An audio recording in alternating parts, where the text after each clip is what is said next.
have decided to consult this year on options to reduce the prevalence of private management of estates such as the kind he describes. We're also importantly going to implement new consumer protections for homeowners on private estates in the Leasehold and Freehold Reform Act 2024. Spokesperson Vicky Slade. Thank you, Mr. Speaker. Homelessness stats published last week showed rough sleeping has increased for the third year in a row and are now 91% higher than 2021.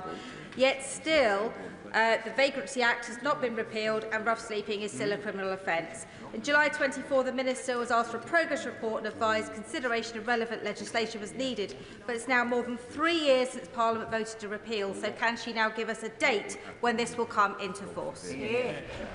Minister. Thank you. We are taking urgent action to tackle homelessness and rough sleeping and have announced £60 million to tackle winter pressures, and we will update the House on progress in repealing the Vagrancy Act in due course. Douglas McAllister. Thank you, Mr. Speaker. 10,000 children are currently homeless in Scotland, with record levels of children in temporary accommodation. The number of social houses built by housing associations in Scotland is at its lowest level since Margaret Thatcher. Does the Minister agree with me that the SNP have taken Scotland in the wrong direction? And instead, we need to see the same bold action taken by this UK Labour government to build more homes replicated in Scotland with a Scottish Labour government in 2026? I do agree with my honourable friend. Mr. Speaker, last year as the housing emergency took hold, the SNP cut £200 million from the affordable housing budget. It was only as a result of Labour's record budget settlement that they were forced to reverse those cuts, but they're still not showing the adequate ambition that we need. The SNP must set out a real plan to reform planning and boost house building to meet their affordable housing targets. Thank you, Mr. Speaker. In response to the minimum energy efficiency standards consultation for privately rented homes, landlord groups are saying that they would pass the cost of energy efficiency works on to tenants, despite the fact that this is the cost of bringing their properties up to basic minimum standards. Relying on council guidance that this shouldn't happen is too weak. So what additional measures will the Minister be taking to enforce this and ensure that it's private tenants already at the greatest risk of fuel poverty who will benefit and not landlords? Thank you, Mr. Speaker. I referred to my answer earlier on to that precise question, and the Renters' Rights Act protects tenants from having the costs passed on to them. Tom Rutland. Many of my constituents face extortionate hikes in service charges with little in return, repairs not being carried out, poor service and a lack of transparency and accountability from their managing agent, Firstport. Can I ask the Minister to outline what they are doing to bring an end to the scandalous leasehold system that is ripping off leaseholders across the country? Well, just to add, Mr. Speaker, to the responses I gave earlier, we do intend to take action to provide leaseholders with those standardised service charge invoices, that transparency, so they can better challenge unreasonable rent hikes. But we also, Mr. Speaker, need to, as I said, strengthen the regulation of managing agents, including those like Firstport, who clearly, from the feeling of the House, aren't performing the necessary services for their residents. Stewart. Welcome, though hundreds of millions of pounds extra for adult social care was in the budget, that actually the costs of NIC's rise and minimum wage will run into the billions, and therefore local authorities will in fact be worse off than they were prior to the budget in terms of tackling social care. Could you confirm yes or no? That's right. Minister. That's exactly the reason why there's £3.7 billion of new money for adult social care in the budget. Lloyd Hatton. Thank you, Mr. Speaker. Eden Portland is an exciting proposal for my community. Much like the Eden Project in Cornwall and Morecambe, it would be a hub for education and ecology. If delivered, it would boost investment and create well-paid jobs. I know ministers agree that this could be a real success story, so will they meet with myself and the team at Eden Portland, alongside colleagues at DCMS and the Council, to discuss how we can deliver this exciting project? Minister. Yes. I welcome the exciting Eden Portland proposals, and I enjoyed meeting with the honourable gentleman to hear further from him. It's clear they would be great for the area's economic regeneration, for tourism in the region, and support greater understanding of biodiversity loss. And colleagues in DCMS are working closely with the proposers and my officials in the department, but I'd be very happy to involve myself in whatever way is useful. Thank you very much indeed, Mr. Speaker, Langdon Road, Mount Nessing Road in Billericay, Noak Bridge. These are all planning proposals which have previously been rejected because of the green belt aspect of them, but are now being reconsidered under grey belt. Will the Minister urgently meet with me, Billericay Action Group and also some of the local councillors to look at the issues around grey belt where perhaps it's not being used in the way that the government originally intended? Well, local authorities can be clear about how it should be used because we released planning policy guidance last week. We'll give them a better sense of where grey belt is appropriate to be released and where it can be brought forward for development. Come on. Dr. Rosanne Allen-Khan. Thank you very much, Mr. Speaker. Far too many renters get a terrible deal living in cold, mouldy, substandard homes charged at eye-watering rates by landlords. I am proud of this government's Renters' Rights Bill, and while this legislation is welcome, too many are still paying extortionate prices for really shoddy properties. Can the Secretary of State assure me that the government is taking more steps to make renting affordable again? Minister. I can assure my honourable friend of that fact, as well as succeeding where the previous government failed and finally abolishing Section 21 no-fault evictions. The Renters' Rights Bill will empower tenants to challenge unreasonable within-tenancy rent increases. But we also need to boost supply, Mr. Speaker, and that's why we've set a hugely ambitious milestone as part of our plan for change of building 1.5 million safe and decent homes in this Parliament. Tim Farron. In the Lake District and in the Dales of Cumbria, average house prices are around 20 times average household incomes. Will he therefore try to tackle this issue by making sure there is a specific, unappealable designation of social housing only developments that national park authorities and local councils can enforce? Minister. Well, we do want to see far greater use of rural exception sites in particular, but I'm more than happy to sit down with the honourable gentleman. I think we are already to discuss short-term lets, but also to discuss this issue. Mr. Speaker, I've recently received a number of complaints from my constituents about leasehold managing agents. These include unacceptable long delays for repairs. Order! This is totally unfair when the member's speaking to block the vision of the side to the church. Please. Philbrick. These include unacceptable long delays for repairs and exorbitant costs at Greenmount Court in Smithills, despite spiralling fees, poor transparency and little to no communication for the agent. What steps is the Minister taking to deliver a fairer deal for existing leaseholders and hold poorly performing managing agents to account? Minister. Well, Mr. Speaker, we do need to balance speed with care because we're not going to make the mistakes that the previous government did and pass legislation with flaws in it that require us to therefore fix and delay reform for leaseholders. But we are going to, as soon as possible, introduce the provisions of the Leasehold and Freehold Reform Act that allow us, as I said, to bring in transparency around service charges to allow leaseholders to better challenge unreasonable increases. And we do intend to strengthen the regulation of managing agents. Jagan Mahendra. Thank you, Mr. Speaker. Thank you. On the 8th of February, the court, a Grade 2 listed landmark in Chorleywood, my constituency, burnt down in mysterious circumstances. I did meet with the three local councillors on Friday, Councillor Cooper, Hearn and Reid, to discuss this.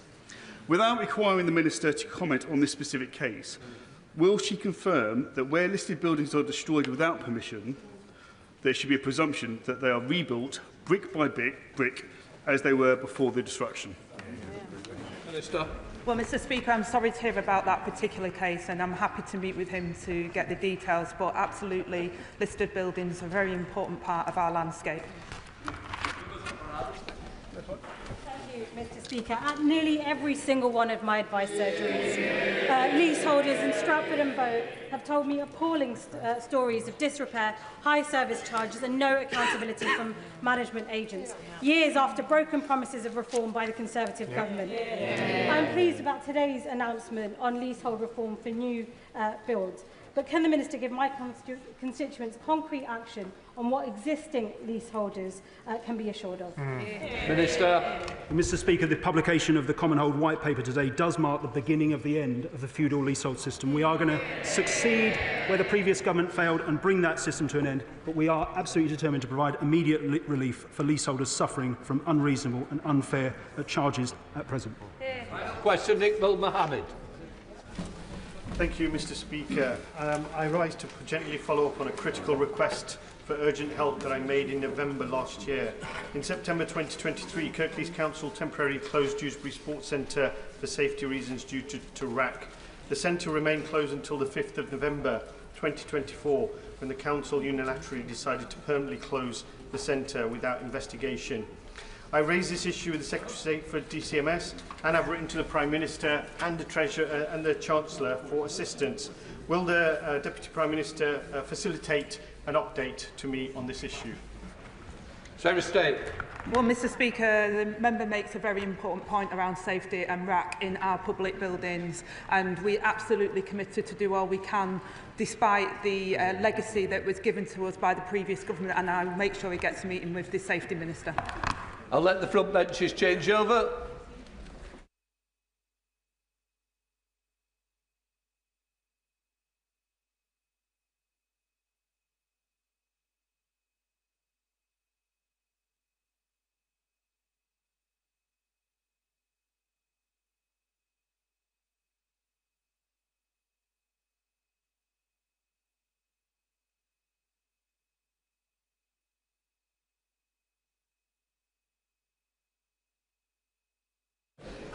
We now come to the statement on Ukraine. I call the Prime Minister. Thank you, Mr Speaker. Less than a week since I called on this House to show the courage of our predecessors, we see clearly before us the test of our times, a crossroads in our history. So with permission, Mr Speaker, I'll update the House on my efforts to secure a strong, just and lasting peace following Russia's vile invasion of Ukraine. Mr Speaker, it begins in this House, where on Tuesday I announced the biggest sustained increase in defence spending since the Cold War. A recognition of the fact that once again we live in an era where peace in Europe depends upon strength and deterrence, but also a rediscovery of the old post-war argument long held on these benches, that economic security is national security. Because, Mr Speaker, the demands we now have to make of Britain must come alongside a new foundation of security for working people. The tough choices that we made last week, they are not done. We must use the process of getting to 3% of our national income spent on defence to fundamentally rebuild British industry, use our investment in military spending to create new jobs and apprenticeships in every part of the country. And that's why last night I announced a deal that perfectly symbolises the new era. A partnership with Ukraine that allows them to use £1.6 billion of UK export finance to buy 5,000 air defence missiles manufactured in Belfast. Mr Speaker, that means UK jobs, UK skills, UK finance pulling together for our national interests, putting Ukraine in the strongest possible position for peace and protecting innocent civilians from the terror of Russian drones. Mr Speaker, my efforts continued on Thursday when I met President Trump in the White House to strengthen our relationship with America. Now, what happened in his subsequent meeting with President Zelensky is something nobody in this House wants to see. But I do want to be crystal clear. We must strengthen our relationship with America.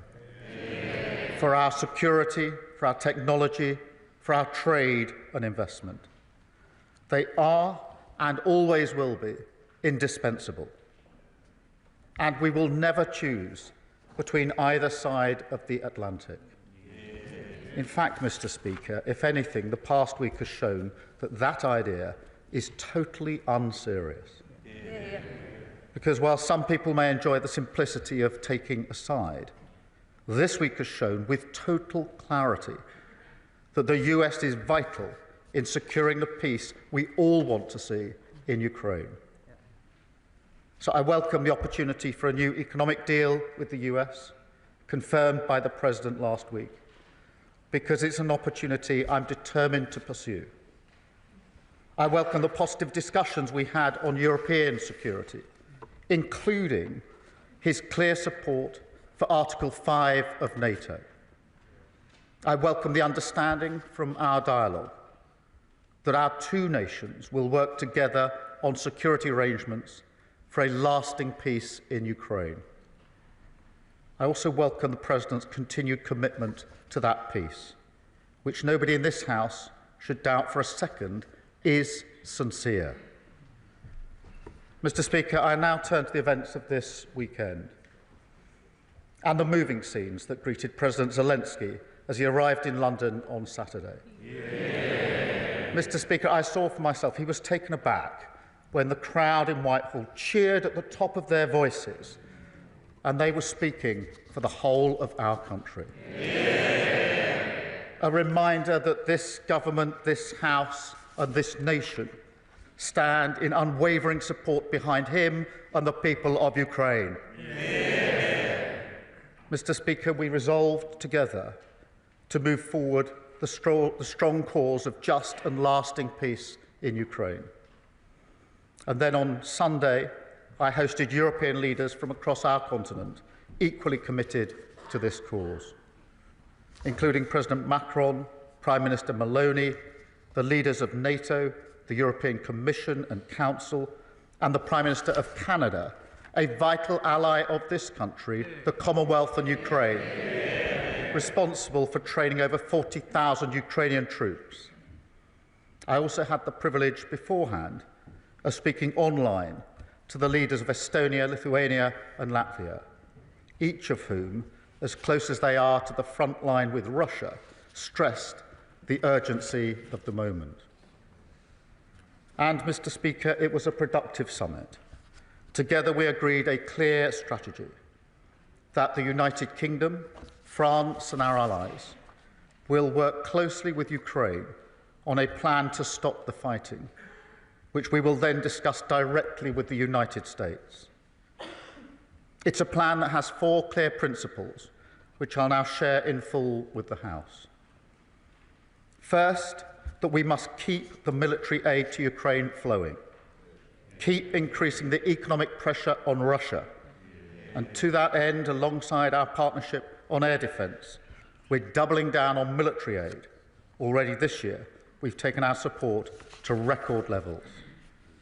But on Saturday, we also agreed a new £2.2 billion loan for Ukraine, backed not by the British taxpayer, but by the profits from frozen Russian assets. Yeah.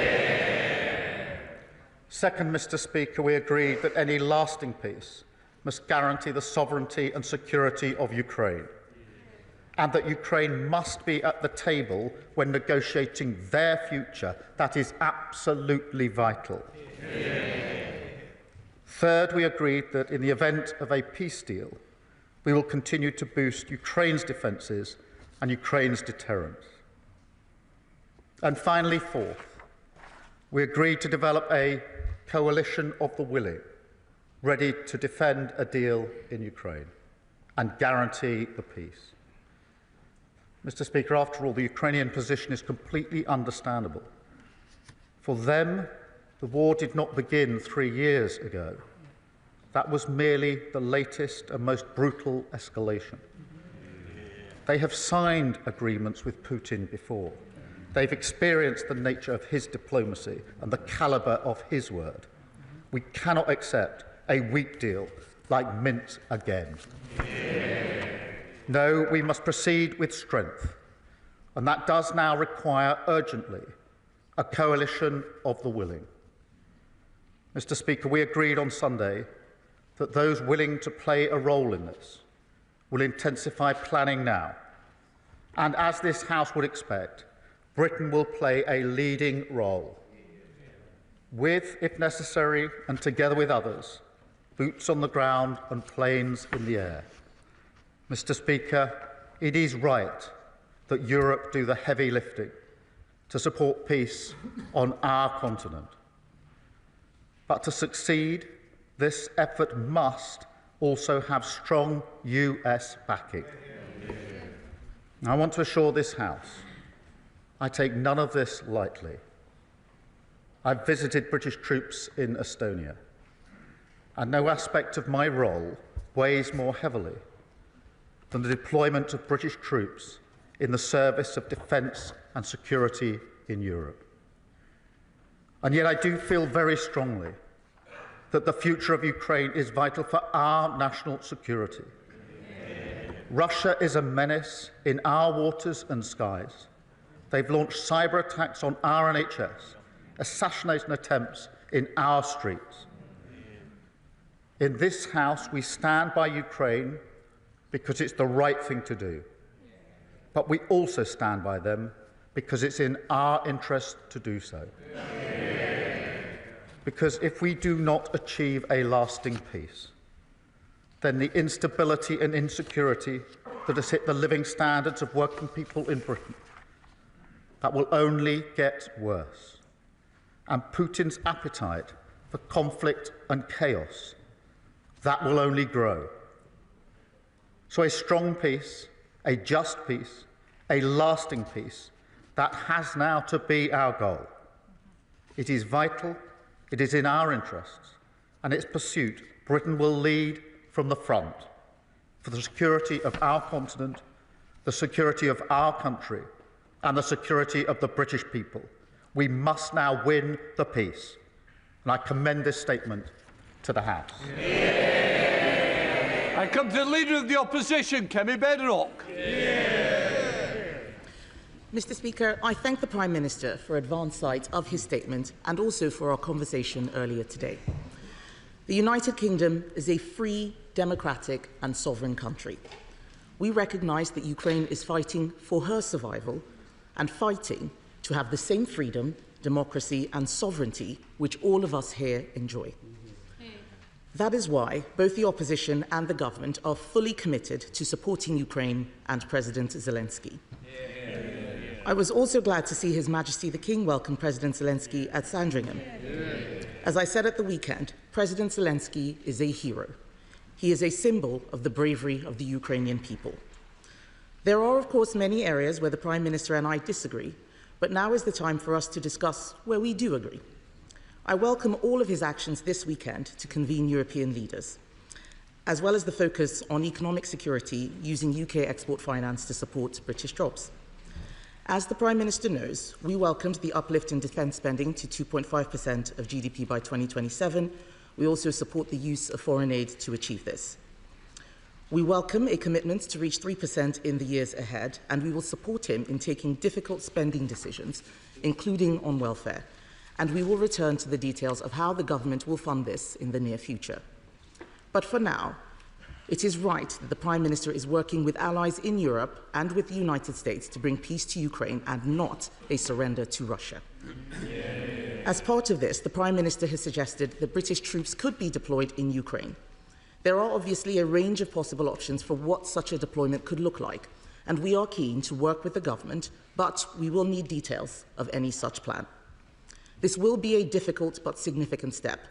I know many in Parliament and across our country will be interested in what this entails, and I ask him to work with us so there can be effective scrutiny. I also welcome the coalition of the willing to support Ukraine and agree that Europe must do the heavy lifting. So can I ask the Prime Minister to update us on what European and other allies are willing to offer towards this coalition? Can I welcome the use of the proceeds from frozen Russian assets to support Ukraine, and ask the Prime Minister if he has plans to go further and use the frozen assets themselves? Can I ask him for an update on the government's sanctions on Russian-linked individuals and for confirmation that such sanctions would not be lifted in the event of a ceasefire? Can I ask the Prime Minister to update us on the steps he and other allies are taking to ensure that Ukraine is at the negotiating table for any peace plan and what he thinks can be done to heal the rift with Washington? As the Prime Minister referenced in his speech, the Minsk agreements of 2015 failed to stop Russian aggression and ultimately did not return Ukraine's territorial integrity. His second principle is that any lasting peace guarantees the sovereignty of Ukraine. So can I finally ask how the Prime Minister will work to ensure we avoid a repeat of the Minsk agreements and how we can ensure that any peace fully protects Ukrainian sovereignty? At times like these, it is so important that we stand together to defend shared values and the fundamental, basic principle that aggressors should not win. The Prime Minister will have our support to do that and to ensure that we continue to uphold those values all of us in this Parliament hold dear. Prime Minister. Can I thank her for her message in our discussion this morning? And can I thank the Leader of the Opposition for her support for the measures that we are taking? It matters across this House that we are united on this issue. It matters to the Ukrainians and to President Zelensky. And I can tell you that he was moved by the reception that he got in our country on Saturday. And I can tell you I felt very proud to be British on Saturday when our country spoke with one voice, and she reflects that with the unity across the House, and I do thank her for it. She asks about the details of any deployment. We will, of course, put details before the House when we get to that stage, if we get to that stage.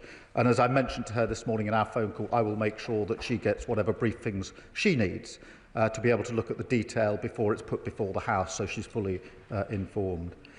On the question of other allies, we had a long meeting yesterday with a number of allies. My strong view is that we have to move forward, we have to lead from the front, and therefore we need a coalition of the willing, because otherwise we will move at the speed of the most reluctant, and that will be too slow. A number of countries and allies indicated their support. They will set that out in due course. I won't pretend that every country is in the same place on this issue. That is why I and others took the view that we should take a leading position and move forward. But I will give further details as they become available. On the question of the frozen assets themselves, obviously the proceeds, the profits, are being used in the way that the House understands in accordance with the statement I just made. On the assets themselves, it is a very complicated issue, not straightforward, but I do think that we need to do and are doing more work to look at what are the possibilities, at least, along with other countries, but I'm not going to pretend that this is simple or straightforward. On the sanctions, we introduced the heaviest sanctions last week that we've put in place, and she is quite right, they must not be lifted just because there's a cessation in the fighting. They must be kept in place as a vital part of our armoury, something which didn't happen with Minsk, and she's quite right to say that we have to avoid the mistakes of the past, which is why a security guarantee is so important, a guarantee that we should lead, but needs US backing if it's to act as a proper guarantee. And of course she's right to say Ukraine must be at the table in any discussions about the future of Ukraine, and I think that's a common position across the House. Thank you. The Foreign Affairs Select Committee, Emily Thornbury. Dame Emily Thornbury. Very much, Mr. Speaker. We all watched with alarm and distress the scenes from the White House on Friday, but equally were, across the country, extremely grateful that we had a Prime Minister who had such a pitch-perfect response at the weekend. And as he works towards a just peace for Ukraine, he has the support of the whole country in doing so. But here is the question. The Prime Minister said on Laura Kuenssberg on Sunday that following the cuts to the aid budget, that he would go through line by line to ensure that the priorities of Ukraine, Sudan and Gaza were all prioritised in a lasting peace. The difficulty is that after refugee costs, admin costs, the department's commitments and things like the World Bank and the UN are taken into account, it's hard to believe that there will be enough left in the budget to provide meaningful humanitarian support in these priority areas. So does the Prime Minister understand the concern of so many that these cuts could in fact, in the long term, hobble the very leadership that the Prime Minister has shown this weekend and that he has finally given the world some hope? Well, I thank her for her question, and it's a very important issue. What I did last week was to announce the biggest sustained increase in defence spending since the Cold War, and the circumstances and the context require it, and that decision had to be made, and I was determined that it would be fully funded so the House could see where the money would come from. On the question of overseas aid, I am committed to it. What we will now do is go through line by line the funding and look at our priorities. Of course, Ukraine, Sudan, Gaza are right up there in our priorities. But I also want to work with others and across the House, if we can, at other ways of raising money and finance for development and aid overseas. I saw the President of the World Bank on Friday to have that very discussion and want to have that and mentioned it in my discussions with other countries this weekend, many of whom want to join in attempts to find other ways to leverage money, particularly from the private sector, where states can't do it in the way they might want to just at the moment. And that's the approach that we will take. Leader of the Liberal Democrats, Sir Ed Davey. Mr. Speaker, I'd like to thank the Prime Minister for advance sight of his statement. We were all horrified by Friday's scenes in the Oval Office. President Trump's attack on the brave and dignified President Zelensky left everyone shocked and appalled, except, it seems, the honourable member for Clacton. Nobody else watching those scenes could fail to understand that we've entered a new era, one where the United States prefers to align itself with tyrants like Putin rather than its democratic partners. On these benches, we've supported the Prime Minister's actions and leadership. Britain leading the world, as we have so many times in the past, bringing together Europe and Canada in London to work towards a just peace that guarantees Ukraine's sovereignty and security. But, Mr. Speaker, we need to reduce our dependency on the United States. Because I say with deep regret, I fear that President Trump is not a reliable ally with respect to Russia. And with that regard, did the Prime Minister discuss with our European allies our proposals for a new rearmament bank and for seizing the tens of billions of pounds worth of Russian assets to support Ukraine? And in his conversations with the Canadian Prime Minister, was he clear that we stand with our Commonwealth ally in the face of President Trump's threats? Mr. Speaker, many of us were confused by Lord Mandelson's comments yesterday. So can the Prime Minister confirm that they do not represent government policy?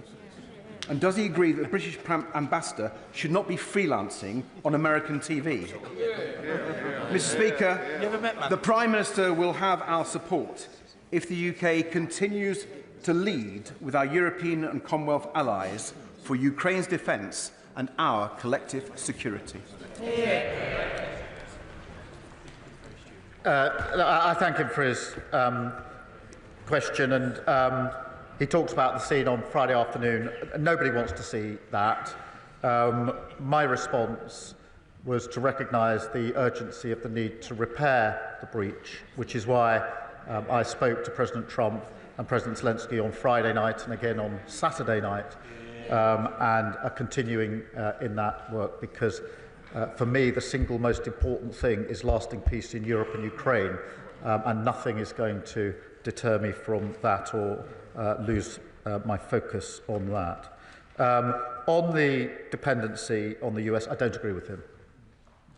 The US and the UK have the closest of relationships. Our defence, our security, our intelligence are completely intertwined. No two countries are as close as our two countries, and it'd be a huge mistake at a time like this to suggest that any weakening of that link is the way forward for security and defence in Europe. On the question of a rearmament bank, yes, I do think we should continue discussions with others as to what the possibilities could be, and that formed some of the discussion yesterday with our allies. Again, on assets, he knows the situation is complicated, but there are ongoing discussions. I spoke at length with the Canadian Prime Minister yesterday because we had a bilateral meeting as well as the meeting with other colleagues, in which I was able to assure him of our strong support for Canada, a close ally of ours, a strong supporter of Ukraine, and Canada have led the way on the training that's been so vital to Ukraine. So they were very welcome at the table yesterday. In relation to the ambassador's comments, look, the plan is clear. We're working particularly with the French. I've had extensive conversations with President Macron over the last week, intensively over the weekend, talking to Ukraine as well. Those are going on at the moment, and the intention is to then have discussions with the United States in relation to that plan. So as soon as the details are available, I'll share them with the House, but they are still being worked on at the moment. There's no guarantee of success, but I'm not going to let up until we have done everything we can to ensure peace in Europe and peace for Ukraine. Chair of the Defence-led Committee, Tamanjit Singh Desi. Thank you very much, Mr. Speaker. I welcome the Prime Minister's statement and the warmth of his welcome and hugs for President Zelensky and his show of leadership on defence and security matters in our continent as he hosted his Sunday summit of leaders in London. Can the Prime Minister, my right honourable friend, assure the House that in our pursuit for a just, lasting peace, that he will do his level best to convince President Trump to provide security guarantees for Ukraine, and that he will convince those NATO allies not spending 2% on defence to step up to the plate and do much more? Well, on both fronts.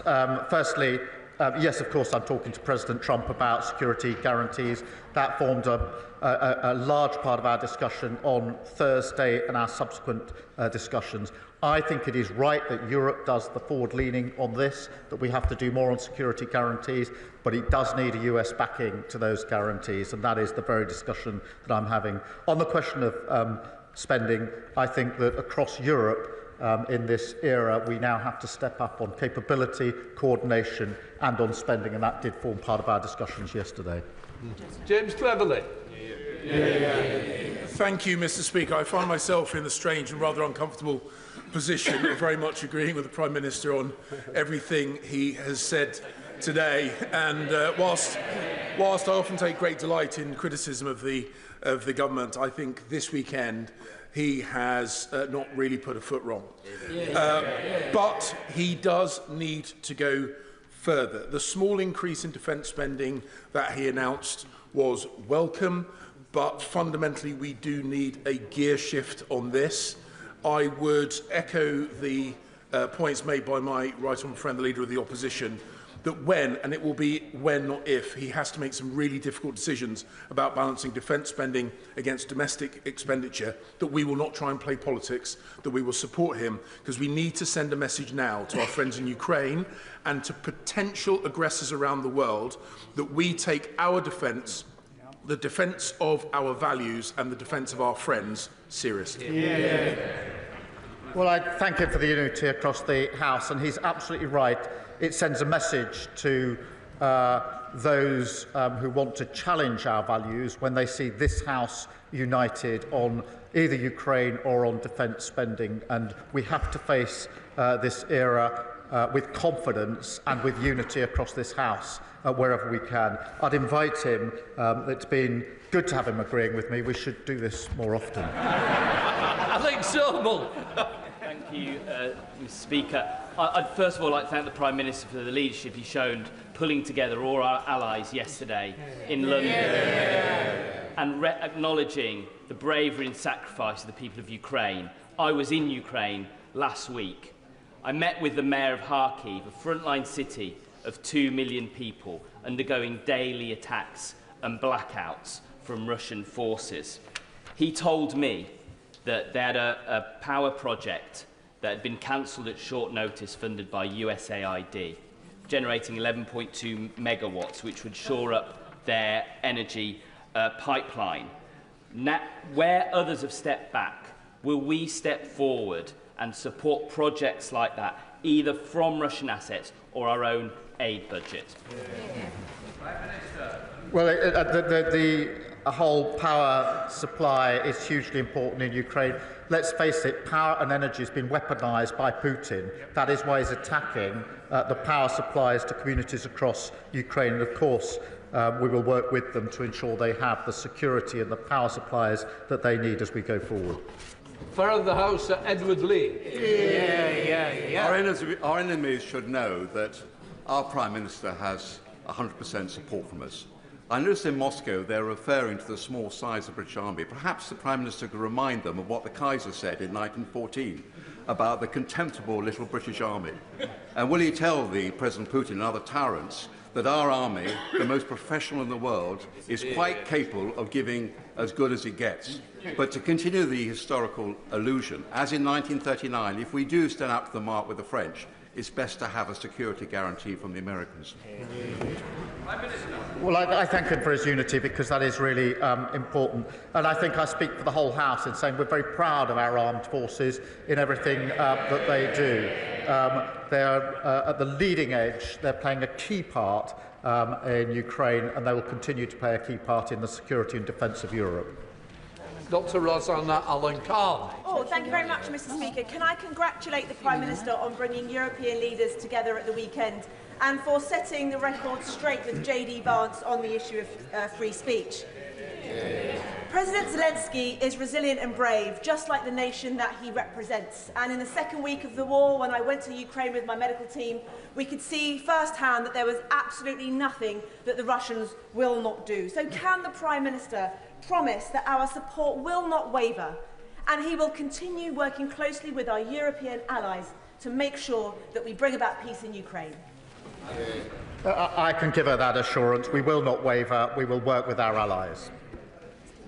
Madeira Wilson. Thank you very much, Mr. Speaker. I welcome the Prime Minister's statement and his unequivocal support of the United Kingdom for President Zelensky and Ukraine. But in view of his cuts to the aid budget, but also with the eyes of the world focused on Zelensky, Ukraine and Russia, could he please reassure the House that he will not forget about the Middle East, and in particular the decision by Netanyahu's government to block aid to Israel, and what representations is he making on behalf of the government to reverse that? It's a breach of international law. Well, let me be really clear. The decision to block aid into Gaza is completely wrong and should not be supported in this House. On the contrary, what we need is more aid going into Gaza, desperately needed aid at speed and at volume, and we're making those representations. Cat Smith. Speaker, can I congratulate the Prime Minister on his strong leadership in his response to the fast-moving events of the weekend, and ask whether or not he will recommit to increasing international aid spending to 0.7% when the fiscal circumstances allow?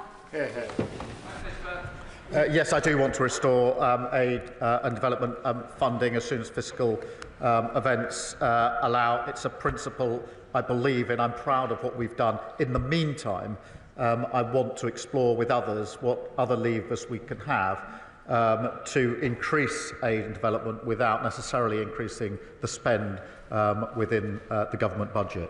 Stephen Flynn. Speaker, there are many issues on which the Prime Minister and I will passionately disagree, but when it comes to the security of Ukraine and support for President Zelensky, we are of course united. And I too would wish to commend the Prime Minister on his announcement yesterday and indeed his leadership in the summit with our European allies and indeed our Canadian allies too. Unfortunately, this afternoon it's been reported that President Trump is set to meet with American aides to discuss withdrawing military aid to Ukraine. Are these reports something that the Prime Minister recognises, and if so, what impact will that have upon the timetable he and President Macron are currently working to? I haven't seen reports of the US withdrawing support for Ukraine, and as I understand, that is not their position. I thank him for his support on this issue, although I was somewhat concerned that the SNP is continuing its suggestion that now is the time to abandon the nuclear deterrent. If ever there was a time to reaffirm support for the nuclear deterrent, it is now. We mustn't reduce our security and defence. I think it is a completely wrong-headed decision they should reconsider. Derek Chwing. Thank you, Mr. Speaker. Again, the actions of the Prime Minister this week demonstrated why UK leadership in defence and security on Ukraine is crucial. I also agree with the Prime Minister that it's important to strengthen our relationship with the US. But can I ask him, in the coming months, will he consider whether we should be bringing forward the proposal to hit 3% spend before the next election? We need to do what it takes. I set out our position last week, which is 2.5 by 2027 and 3% in the next Parliament as fiscal as fiscal circumstances allow. Andrew Mitchell. Mr. Speaker, the Prime Minister should surely be commended both for the meetings he held in the White House last week and for the effective leadership which he has shown over the weekend. Will he bear in mind, as he seeks to forge this coalition of the willing, with urgency and vigour that the GDP of Russia is some $2 trillion. The GDP of the 6 European members of NATO, most committed, is more than 7 times that, at $15 trillion. And that should surely add to the effectiveness of the deterrent and the work that he's now doing with European allies. I thank him for raising this point. And we mustn't lose sight of the fact that the Russian economy is being damaged by the measures that we are collectively taking, particularly on sanctions. And we should have self-confidence in the ability of Europe to pull together, whether that's on military issues, whether it's on finance issues, for the collective security and defence of Europe. And that is why I think it's time, we've said it many times, that Europe needs to step up. Now is the time to step up. Now is the time to lead. And that's why I was pleased that we moved things on a little bit in the last few days in that regard. Emma Lorber. Thank you very much, Mr. Speaker. And I thank the Prime Minister for his statement today and his continued strong leadership. In contributing troops, drones and other munitions, Russia's allies remain active participants in Russia's illegal war in Ukraine. Can the Prime Minister please assure the House that alongside our allies, Russia's strategic partners are being closely monitored during ongoing peace efforts? She's absolutely right, and we continue to do that. We need to bear down on Russia and all of those that support Russia in this illegal war. Helen Maguire. Thank you, Mr. Speaker. We welcome the increase in defence spending, but when I served there was over 100,000 troops and today there's just over 74,000. It's essential that we reverse the Conservatives' irresponsible 10,000 troop cuts. Will the Prime Minister commit to reversing this devastating cut so that the UK can credibly support collective European security in the absence of US support? Firstly, we're going through a strategic review of our capability gauging against our challenge, and obviously I'll put the results of that before the House in due course. I would just caution against perhaps the suggestion, if I got it right in the second end of her question, that somehow we should take this as a moment to go it alone without the US. I fundamentally disagree with that. I think it would be the wrong. We've never chosen that course in our history. We shouldn't choose it now. Joyce Fenton-Glenn. Thank you, Mr. Speaker. I thank the Prime Minister for his statement today and his diplomatic efforts to restore our international reputation since taking office.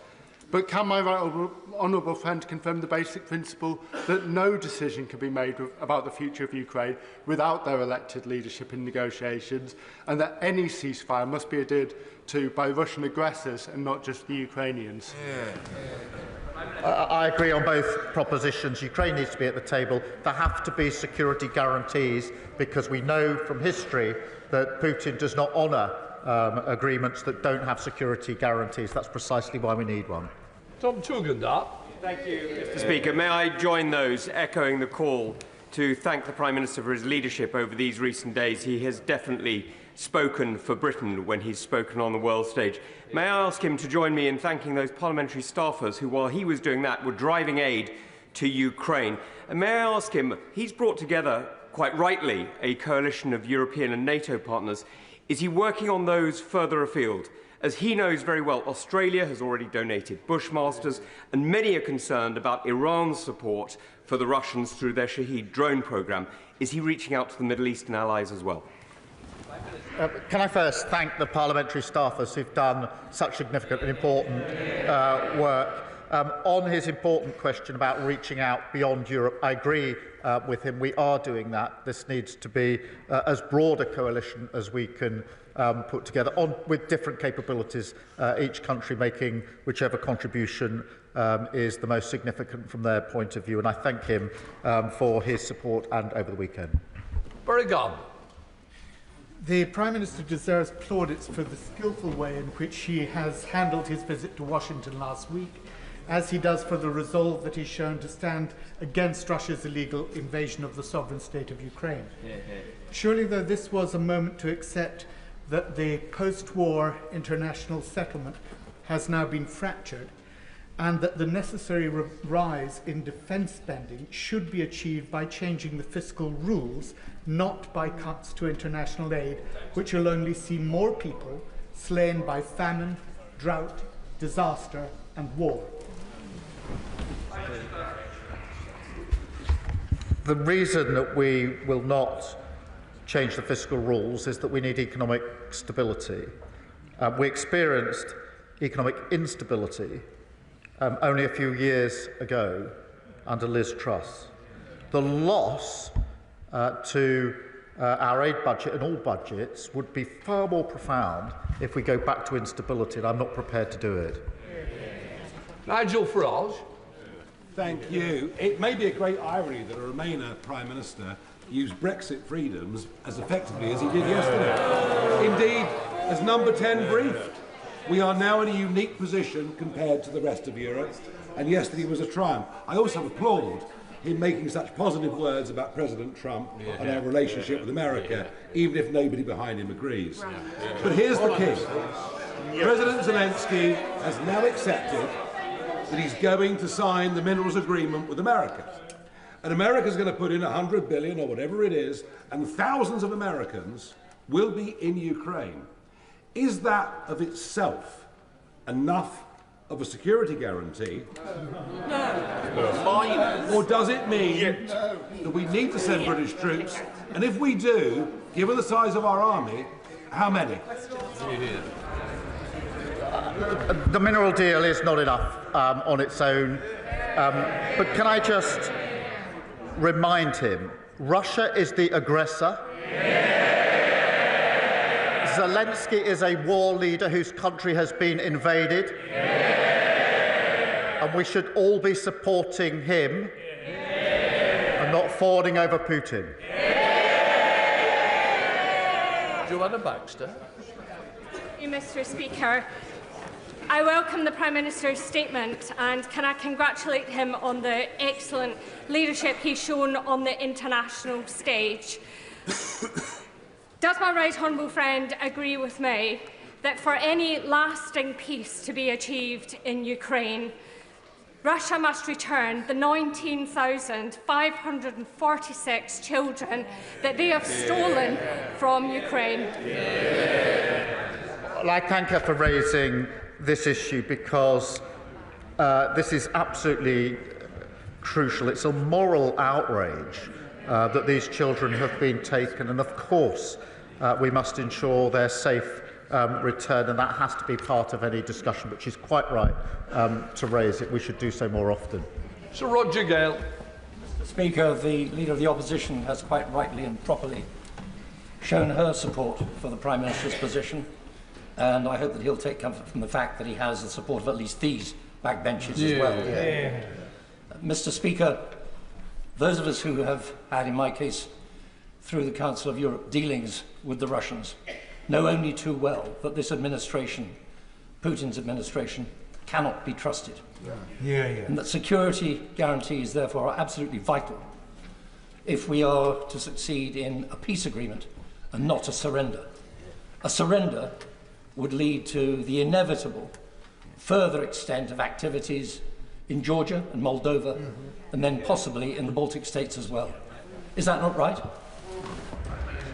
I agree with him completely. We know Putin's ambitions. We know that he's not a man to keep his word. We absolutely have to guard against those risks, which is why security guarantees have to go in relation to any deal that must be done. And we must be vigilant on all fronts in relation to Putin, because, as we know from our history, instability in Europe inevitably washes up on our shores. This is about our national security just as much as it's about the sovereignty of Ukraine.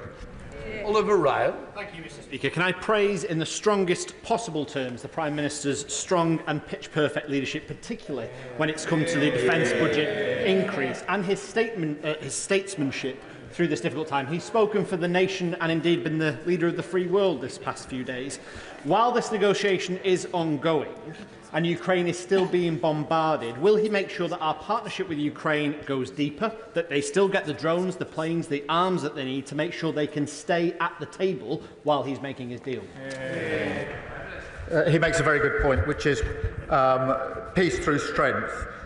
It is vitally important that Ukraine's put in the strongest possible position to fight on if necessary. There may not be a deal, or to be in the strongest position to negotiate if there are negotiations. On both fronts, we mustn't let up. On the contrary, we should double down and provide more support.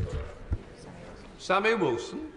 Speaker, on behalf of my party, can I also congratulate the Prime Minister on the work that he has done this week, both in America and here in the United Kingdom.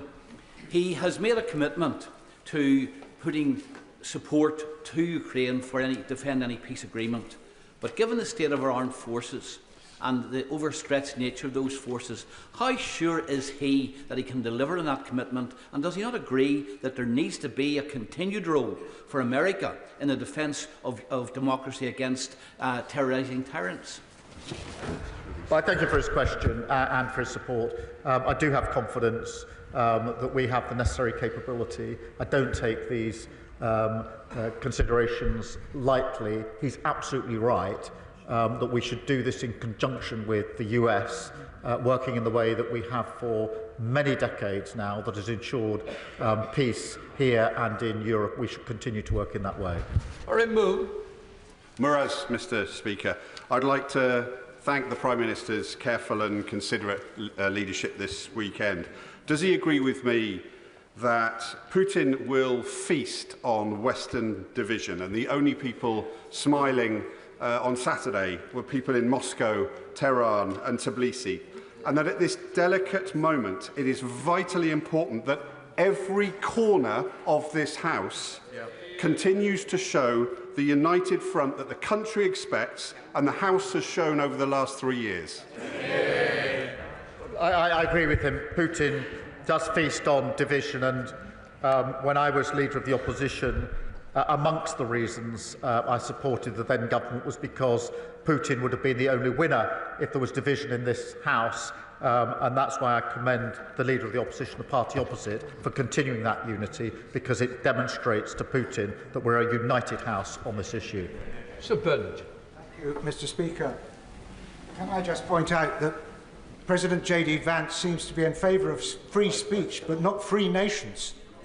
And isn't it, don't we also have to point out what others are saying is there is no history of Vladimir Putin proving a trustworthy treaty maker, and that there can be no security, there is no path to a peace in Ukraine that is secure without the engagement of the Americans, the failure of their support risking a wider war in Europe that would inevitably draw them in. Can we quietly and diplomatically keep making those points to the White House so that we have a chance of peace in our continent? Well, he's quite right. The history is that Putin is untrustworthy. That is why the Ukrainians are so concerned that there should be a security guarantee in relation to any deal. They've been here before. They've seen the credibility of his word. They know he's untrustworthy. That is why they're so concerned. We share their concern. We're working with them. He's quite right that we need the US to be working alongside us and with us in the way we have done for decades to ensure the security and defence of Europe. And I will continue to ensure I can do everything I can to ensure that that arrangement that has proved so successful, the alliance that is NATO, the most successful, important alliance we've ever had, continues and goes from strength to strength. Calvin Bailey. Thank you, Mr. Speaker. The Prime Minister has our gratitude for steering a very difficult path over recent days, and I welcome his statement earlier. Defence is a vehicle for social mobility, career security and opportunity for our young people, as it has been for me, and defence has deep historical links with Londoners, the Gunners, Hammers and Leyton Orients. But many Londoners are not actively engaged by defence at present. Would the Prime Minister agree with me that we must engage every part of our country, not only with the serious challenge we face, but with the opportunities too? I do think this needs to be a whole-nation approach, including young people. This morning, we had a number of small businesses in the defence sector with apprentices, with young people, who explained to me why they wanted to work in the defence sector, and that was not only the secure, well-paid, skilled job that they would get, but also the pride that they would feel in working in defence and security of their country. Leila Brown. following that question before me, actually the opportunities are not just for defence, they're also for the NHS. I went in January, in the week of Trump's inauguration, cross-party to visit Ukraine so that we could offer our support. And while there, I had the privilege of meeting veterans, many of whom had lost limbs, had world-leading prosthetics. And the fact is the Ukrainians are now world-leading in these matters. So the 100-year partnership exists. What are we doing in the UK so that we can supercharge not just defence but also rehabilitation, which helps us, not just them? Can I thank her for raising this? When I went to Kyiv just the other week, there were many moving aspects, but one was the NHS, or some of our NHS workers, in a burns unit hospital in Kyiv, where I met some that had returned from the front line with the most appalling burns. Very difficult to see and watch and look at, and including civilians who'd got caught up in blasts. And I, for one, was very proud that we had NHS workers there with the workers, the health workers in Ukraine, working together to do the very best they could for those in that burns unit. And that's a small example of what she speaks of. Richard Bergen. Thank you, Mr. Speaker, and I very much welcome the growing push from numerous countries for a peace deal between Russia and Ukraine, and that must be a just peace.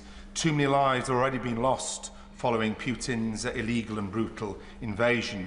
But I am alarmed by the issue of deploying British troops on the ground in Ukraine and British military planes in the skies over Ukraine, because there's no getting away from the fact that would risk our country coming into a direct military conflict with a nuclear-armed Russia, and the consequences for millions of people in our country and across Europe of such war and nuclear conflict really don't bear thinking about. So given the enormity of such a decision, will the Prime Minister commit to ensuring a vote in the House of Commons before any such deployment, in keeping with the important principles of our parliamentary democracy? The risk to our country is if we do not fight for the peace. My position on sustained deployment of our troops is that this House would, of course, want to discuss that and vote on that, but we're nowhere near that stage at the moment. Sir Julian Lewis. Thank you, Mr. Speaker. The Prime Minister's very capable Defence Ministerial team will have told him that even were he to be able to accelerate investment and expenditure on defence more rapidly than has already been outlined, there would be a considerable time lag, given the complexity of modern equipment, before industrial output could be ramped up. So when he talks about, as he did, intensifying planning, will he include the creation of a defence industrial expansion unit in the machinery that is setting up now, so that as resources become available, the output of military equipment can be at the fastest possible rate? I thank him for his question. We already have a unit working on rapid deployment and procurement in relation to Ukraine, and of course that and other aspects need to be ramped up. Rosie White. Speaker, the Prime Minister has shown an unwavering commitment to Ukraine this weekend, and I stand with him in that. Will the Prime Minister reiterate this government's support for Ukraine's sovereignty and our commitment to work with our allies both in the US and Europe so that we are in the best position possible to work towards a lasting peace?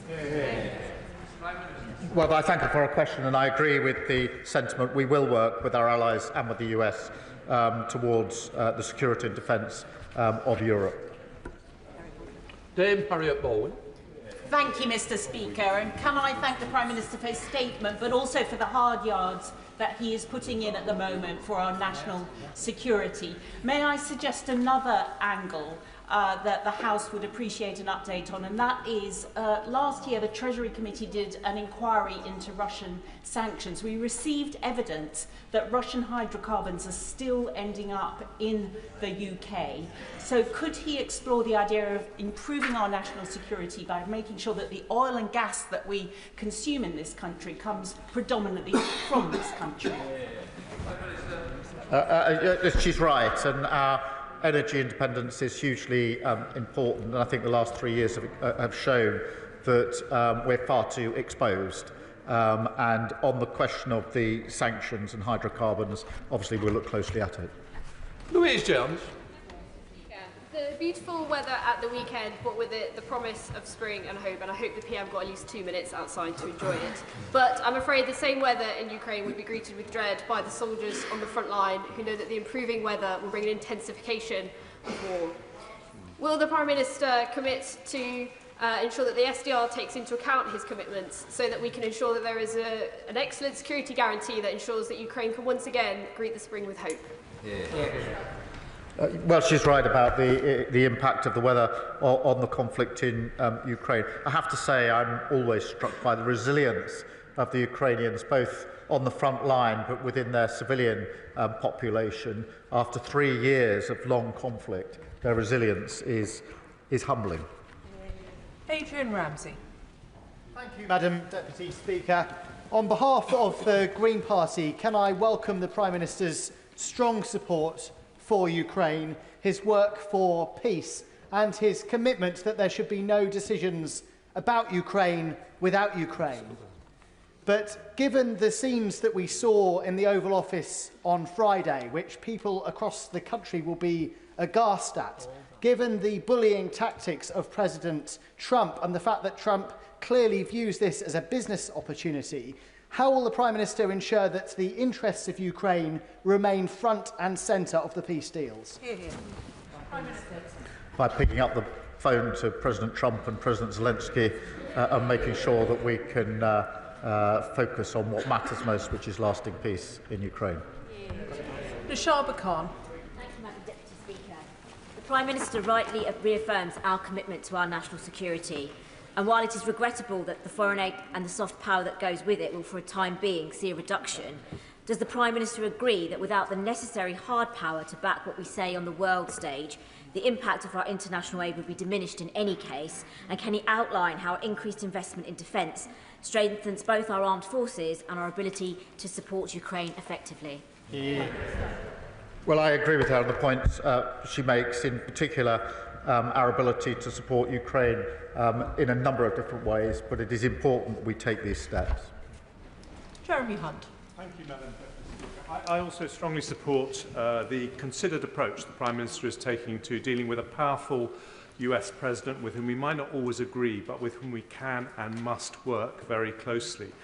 Does he agree that one of the best ways we could persuade the US that any security backstop is temporary is not just for us to ramp up defence spending, but for European NATO countries to agree to a new 3% target within a specified time period, a new target that would show him that it wouldn't be forever? And has he had any discussions with Secretary-General Rutte along those lines?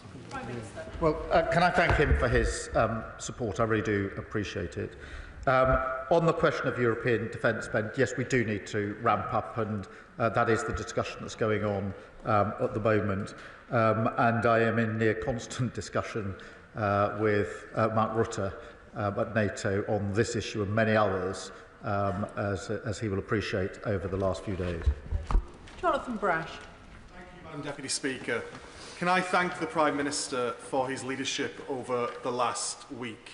Our Europe is more united thanks to his actions. Our ties with the United States deepened as a result of his actions, and critically, Ukraine is better supported as a result of his actions. Our nation walks taller this week thanks to what the Prime Minister has done in the last week. Does he agree with me that as part of our ramping up of defence spending, we have to look at defence procurement, so that if our brave men and women do find themselves on the ground in Ukraine, they have the equipment and the support they need to do their job? We do have to ramp up and improve our procurement because we have to ensure that as we increase defence spending, we get absolute value for money and we get the best capability for the money that we are spending, and that means being much, much clearer and tighter on our procurement. Alistair Carmichael. Thank you, Madam Deputy Speaker. 3 years ago, the sale of Chelsea Football Club realised £2.5 billion, which was to be used for the benefit of Ukraine. But today, that money remains frozen, and as Lyra Nightingale of Redress was saying this morning, there is a total lack of transparency about who has it and when it is going to be released. So can the Prime Minister tell the House when that money will be released for the purpose that it was intended, the people of Ukraine? Well, the whole issue of assets and frozen assets is something that is on the one hand complicated, but I agree with the sentiment across the House that it's time to look at what options might be available. I don't think we should do that on our own. I think that needs to be done in conjunction with other countries, but it is fiendishly complicated, which is why it hasn't been done so far. Gordon McKee. Thank you. Not for a long time has a British Prime Minister been so important on the world stage, and the Prime Minister rightly deserves the support of the whole House for that. Now, to protect our security, we've got to make use of our incredible technology, but often government procurement doesn't work for rapidly growing start-ups. So can the Prime Minister tell me, will the Defence Industrial Review look at how we improve procurement so that we can make our technological advantage count? Yes, we will. And today we announced a new unit and targets for small and medium enterprises, and I was very pleased to be able to welcome some of them to Downing Street earlier on today. Andrew Murison.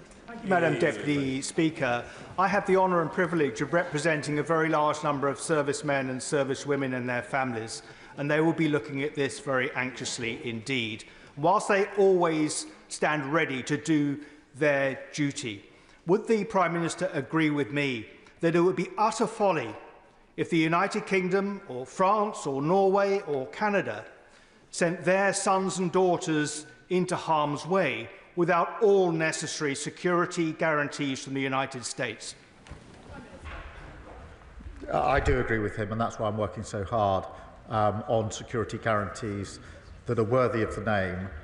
That is forward-leaning European element, but with a US backstop, US backing, which is vital if it's to act as a guarantee. And of course, that's uppermost in my mind. Gregor Poynton. Madam Deputy Speaker, I'd like to thank the Prime Minister for his statement and the leadership he's showing at this moment of uncertainty. I think the quality of the contributions from right across the House today is on this Parliament and this country rising to meet the moment.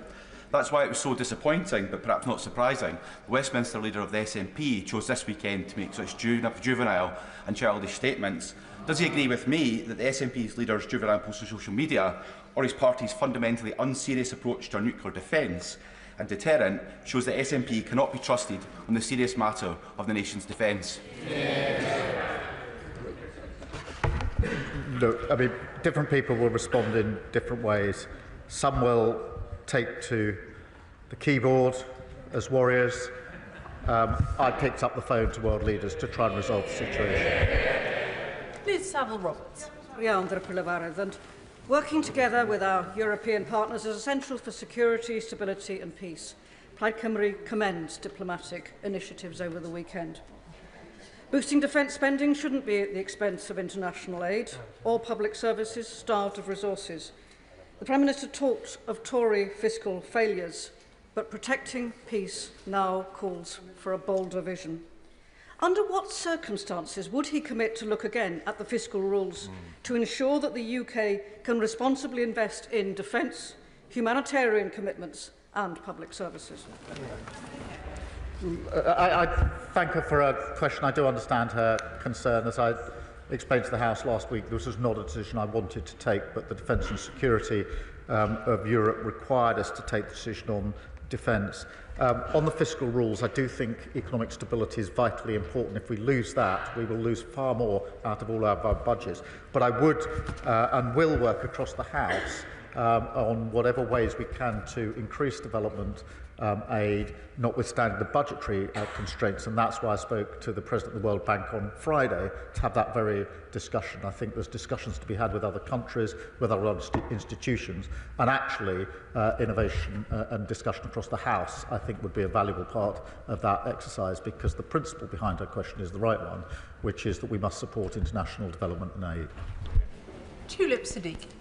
Madam Deputy Speaker, my constituency of Hampstead and Highgate has welcomed hundreds of Ukrainian refugees into their community, and I'd like to pass on their thanks to the Prime Minister for the strong leadership that he's shown over the last few weeks. The majority of these Ukrainians want to go back to their houses when it's safe to do so in their country, but a small minority of young Ukrainian refugees have approached me to say that they've laid down roots here, built careers here and started relationships here, but have no route to settled status. So could I ask the Prime Minister what consideration he's given to the lives of these young Ukrainians who want to make London their permanent home? Well, firstly, can I, as my neighbour MP, I remember together we saw some of the first Ukrainian refugees to arrive into, I think, her constituency at the very early days. And obviously we need to take this step by step, dealing with the conflict that it is. Many will want to return, some may not, but we're not, unfortunately, at the happy place where those that want to return can return, and that's got to be the first priority. Sir Ian Duncan-Smith. Deputy Speaker, can I obviously, like my right honourable friend and many others, congratulate the Prime Minister on his decision-making over the last few days and keeping his calm when others were losing theirs. Most importantly, I think he followed the simple principle that when the UK and the USA are together, the world is a safer place, and those who cry for it to be split are mad.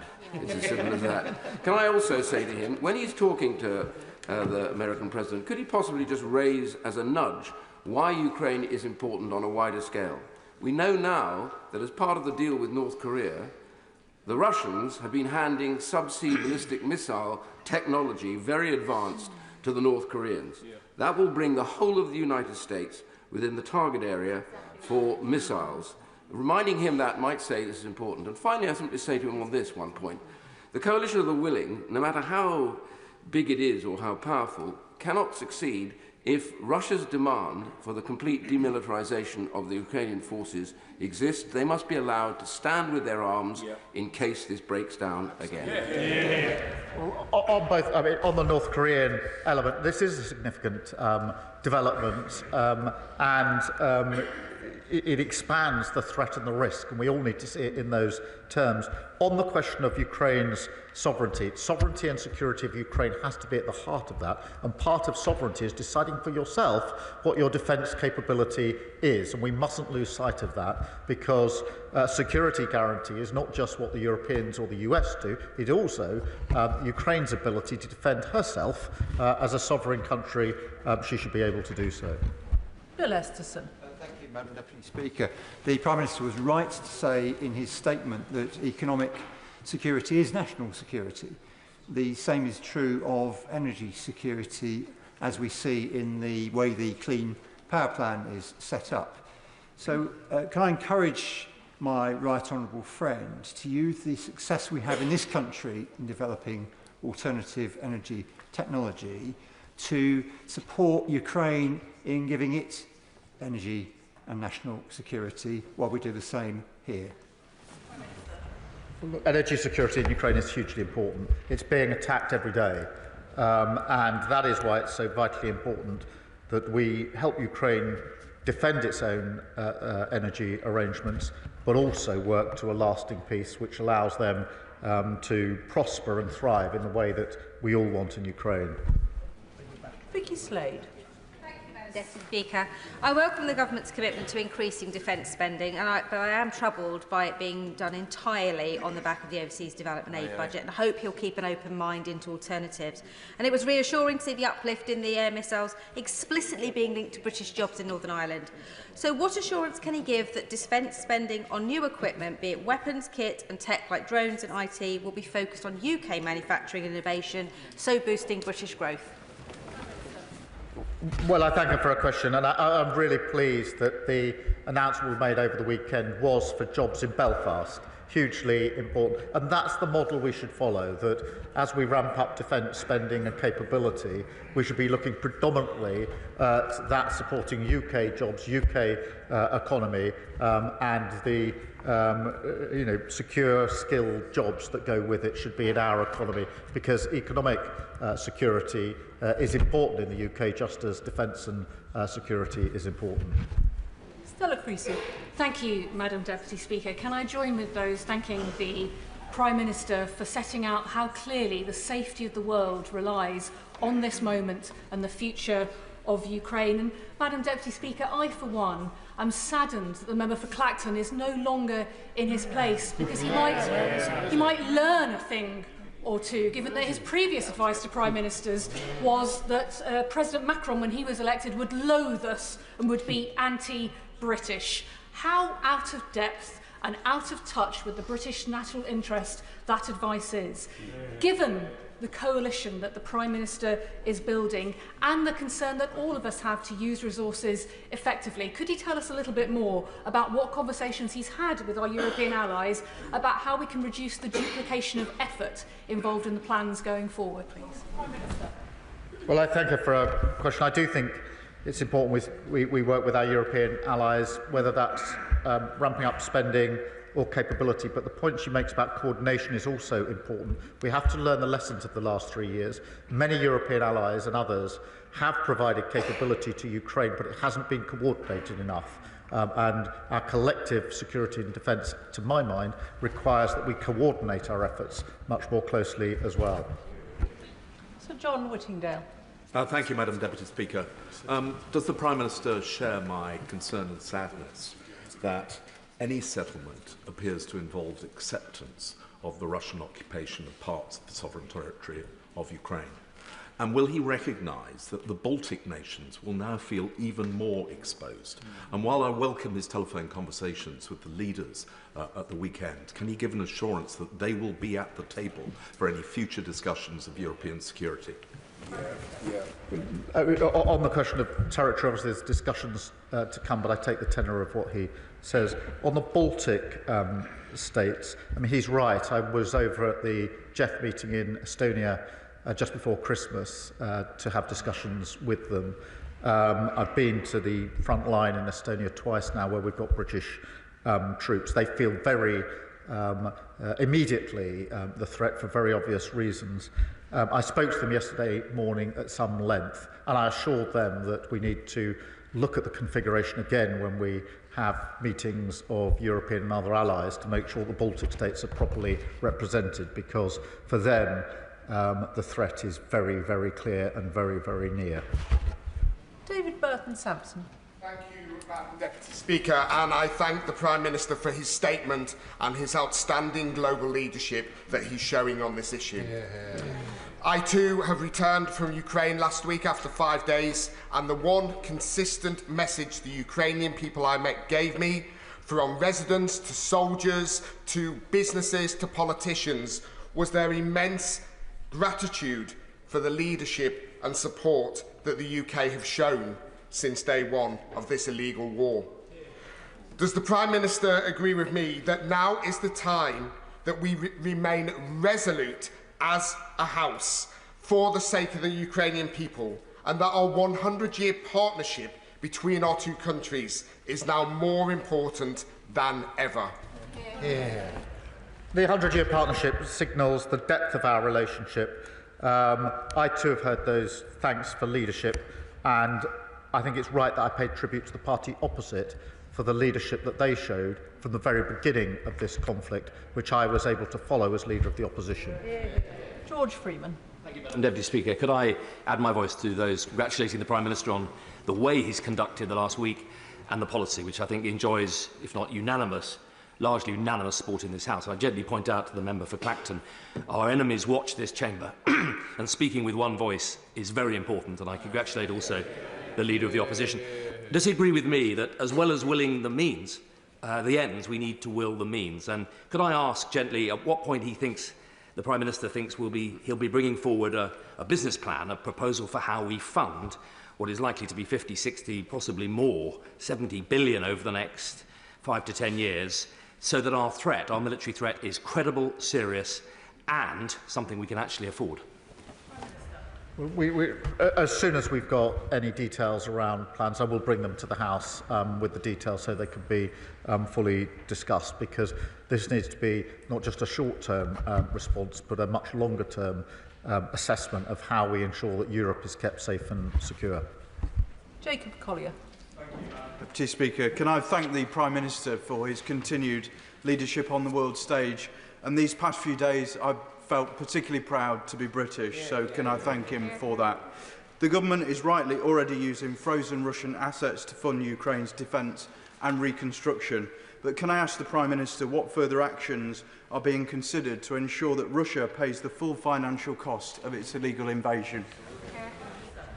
Well, Russia's already paying the cost through the interest. We need to look at whether we can go further on that, but it is complicated and we have to act with others, and I'll see what progress we can make and let the House know if there is progress. Lee Dillon. Deputy Speaker, I too had the honour of being in Ukraine for the 3rd anniversary, and as other honourable members have said, whether it was communities, military personnel or Ukrainian politicians, the gratitude expressed to our nation to stand strong with the Ukrainians was clear to see.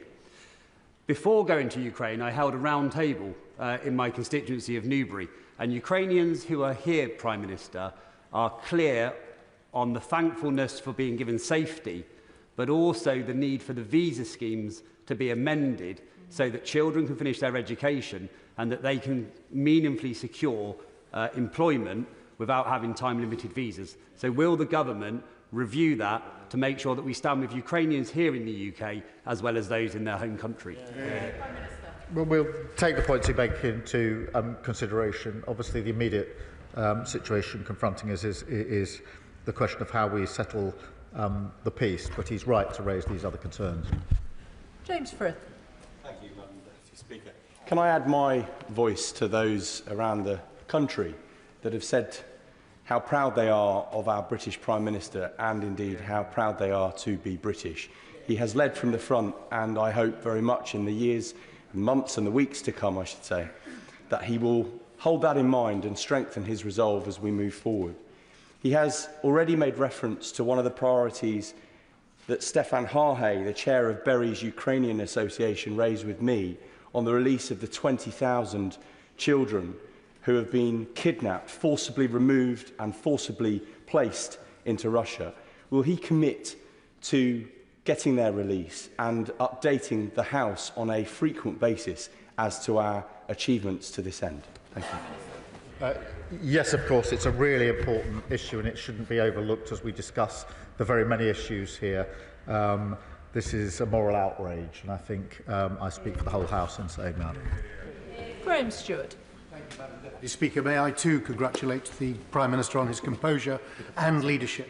But as his honourable friend, the member for Widnes and Halewood, said, we've got to ensure that we have the resources in place to tackle this. The whole of Western Europe is in the same position of being in a difficult financial position and a demographic position. So will he look again at finding the means to deliver our promises, because his leadership and his rhetoric has been fantastic. But going forward, we're going to need the hard power to back it up.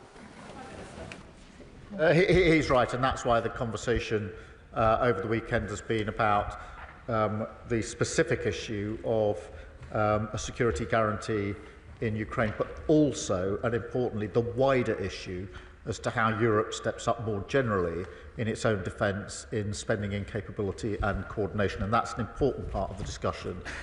We shouldn't just focus on the question of the security guarantees. They're part of the argument, but they're not the whole argument. Alan Strickland. Thank you, Madam Deputy Speaker. And can I thank the Prime Minister in these incredibly difficult times for the strong leadership he is showing. Would he agree with me that one of the many things that's become clear in recent months is that the security of Britain rests on a secure Europe? A secure Europe relies on peace in Ukraine, and peace in Ukraine requires a unified stance against Russian aggression. So would the Prime Minister agree that as free peoples in the UK, Europe, America and our allies, we must stand firm, we must stand together, we must show that democracy will be defended and tyranny will not be tolerated? Prime Minister. Well, I agree with all of that, and I think the House agrees with it too. Jim Allister. Madam Deputy Speaker, can I note with great appreciation the order for Thalas in Belfast? Yes. With Europe collectively being a long way short of self-sufficiency in defence, and with Putin more than likely to seek to exploit that deficiency, do the security guarantees that are required from the US effectively equate to those that would arise under Article 5 of NATO? Is that the order of what we're talking about? Prime Minister. Look, NATO membership is a form of guarantee. Article 5 is a form of guarantee. I think there are different ways in which the guarantee can be put in place. But what is important is that they are effective and that those in Europe that are leading on this do it in conjunction with the US so that Putin knows the severe risk that he takes if he breaches any deal that may be arrived at. Nadia Whitten. Thank you, Madam Deputy Speaker. I also want to commend the Prime Minister for the way that he received President Zelensky after the disgraceful bully boy tactics from President Trump and Vice President Vance, and for his continued support for Ukraine. As the Ukraine Solidarity Campaign highlighted, increased military spending overall is not necessarily the same as increased military aid to Ukraine. Can the Prime Minister set out how much of this increased military spending will specifically be used to re-equip Ukraine? And is he not concerned that cutting the international aid budget risks both increasing global instability and undermining support for Ukraine, both here at home and internationally? Prime Minister. Well, we're stepping up our support for Ukraine, both in military aid and in other ways. In relation to the decision that I had to take last week, the security and safety and defence of Europe has to come first, but I'm absolutely committed to doing what we can to increasing the aid and development that we're able to provide, which is why I'll look at the priorities and work with others on other ways to leverage the support that we might be able to put in place. Sir Alex Shelbrooke. Thank you, Madam Deputy Speaker. May I also congratulate the Prime Minister on the leadership he's shown this weekend. It is in the best traditions of British Prime Ministers dealing with the United States, dealing with Europe, notably also when we were in the EU we were able to do that. But can I press the Prime Minister on coming up the Hague summit for NATO leaders in June, where when the Honourable Member for Widnes and Howard and I were at the North Atlantic Council in the February recess, it was made clear that they would bring forward the plans that would be needed to defend Europe. And so can I ask that he uses his leadership, that if we suddenly have to spend more money, he's in a position where he'll keep an open mind on that so he can persuade all the other leaders that they also have to do that. Prime Minister. Well, I thank him for that, and one of the principles I've held in mind over recent days in particular is making sure that what we do is coordinated with NATO, as it must be. We are deployed in different countries, as he knows, already, and that's why I'm in such close contact with the Secretary-General, Mark Rutte, on a near constant basis. Graham Downey. Thank you, Madam Deputy Speaker. And can I thank the Prime Minister for his statement and indeed his stamina in all of the meetings over the weekend, not the least for coming to this House for an extra hour and a half and counting this afternoon to keep this House informed. As with other members from across the House, I took part in the trip to Ukraine for the 3rd anniversary last week. Does the Prime Minister agree with me that while the cross-party consensus on Ukraine is welcome, including from the SNP, does he agree with me that the SNP Scottish Government must take action to support businesses in Scotland to make sure that they can benefit from the increase in defence spending and is able to continue to contribute to the security of the United Kingdom and our allies in Ukraine? Prime Minister. Well, I agree with that principle. I do think that the increase in defence spending is a duty but also an opportunity across the United Kingdom for good, well-paid, skilled jobs in many businesses. Richard Ford. Thank you, Madam Deputy Speaker. It is very welcome to hear the Prime Minister acknowledge the contribution of Canada to Ukraine's self-defence and its status as a vital ally for the UK. Last week, the Prime Minister was asked in the US by the press about President Trump's repeated calls for Canada to become a state within the US. The PM answered that he and Trump didn't address that issue, didn't address Canada. Yet, wasn't this meeting a good opportunity to remind President Trump about sovereignty, independence, including that of Canada? Yes, but it's a serious point.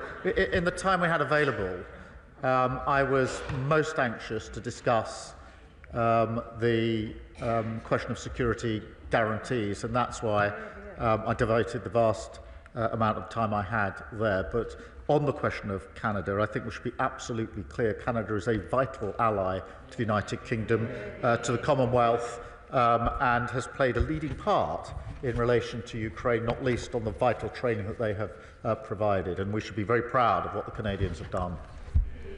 Jeevan Sander.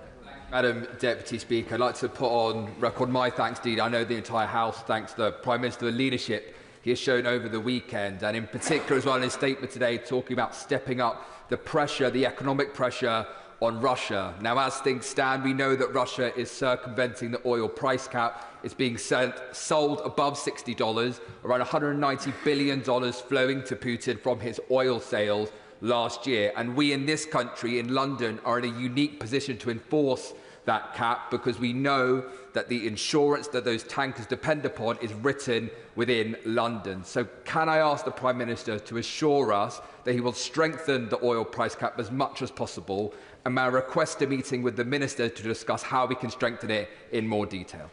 Prime Minister. Well, I thank him for his question. He's right. We do need to take further measures, and that's why we've taken specific sanctions against the shadow fleet and oil producers to tackle this very issue. David Reid. Thank you, Madam Deputy Speaker. And credit where credit is due, and I commend the Prime Minister for the leadership that he's shown over this past week. Many members across this House will understand the range of emotions that are felt before deploying on global operations. So would the Prime Minister please give a message to our brave men and women from across our armed forces that are mentally preparing to deploy to Ukraine? Prime Minister. The message would be thank you for everything you do, and we support you in everything that we do. Josh Dean. Thank you, Madam Deputy Speaker. And can I thank the Prime Minister for his leadership on what is the defining moral issue of our time. There is no end of support for the Ukrainian people in Hertford and Stortford, but it has been an incredibly difficult time for those Ukrainian families who have found safety in our community. Will the Prime Minister take this opportunity to directly reassure the Ukrainian community in my constituency of his commitment to work with international allies to end Russia's illegal invasion and bring a just and lasting peace to Ukraine? Minister. Yes, I will, and I know that the Ukrainian communities here in the United Kingdom are extremely anxious, particularly so in the last few days, and speaking myself to some of them, particularly those that have come from areas that are occupied by Russia. They're extremely concerned about the ongoing situation. Lisa Smart. Thank you very much, Madam Deputy Speaker. I very much agree with the Prime Minister's remarks about the steadfast support for Ukraine across the United Kingdom. And if my inbox over the weekend is anything to go by, my Hazel Grove constituents agree with me too. I also agreed with the comments from the Foreign Secretary last week about the need to move from freezing to seizing Russian assets, the principle, not just the interest. The Prime Minister remarked that this was a complicated issue, and anybody sensible would absolutely agree with him. What efforts is he taking with ministerial colleagues and others to simplify this issue so that we can strengthen the hand of our brave Ukrainian allies? Prime Minister. Well, we are doing what we can. I think it's not just something within the UK. Frankly, it's something that came up yesterday in the discussions. If there is any possibility of going further, and I don't know whether there is, then it's going to have to be done with other countries at the same time. I don't want to get ahead of myself because it may simply be too complicated and too risky, but certainly there's an appetite now to look more closely at the possibilities of looking at these assets. John Slinger. Thank you, Madam Deputy Speaker. At the weekend, a Ukrainian constituent said to me, "As the bombs fell on my city last night, one thing remains unchanged. No one here wants a peace built on surrender or at the cost of dignity. So to those who stand with us, not just in words but in truth, thank you." Does the Prime Minister agree that strong diplomacy, such as his, that encourages friends to defend our values, Ukraine and the international rules-based system, is in the permanent interest of the UK, Europe, the United States and the wider world, and that it honours our Ukrainian friends who have sacrificed so much? Well, I thank him for his question. I agree with everything that he says, and those are the principles and the values that we most hope to have uppermost in our mind as we take our decisions. Mark Pritchard.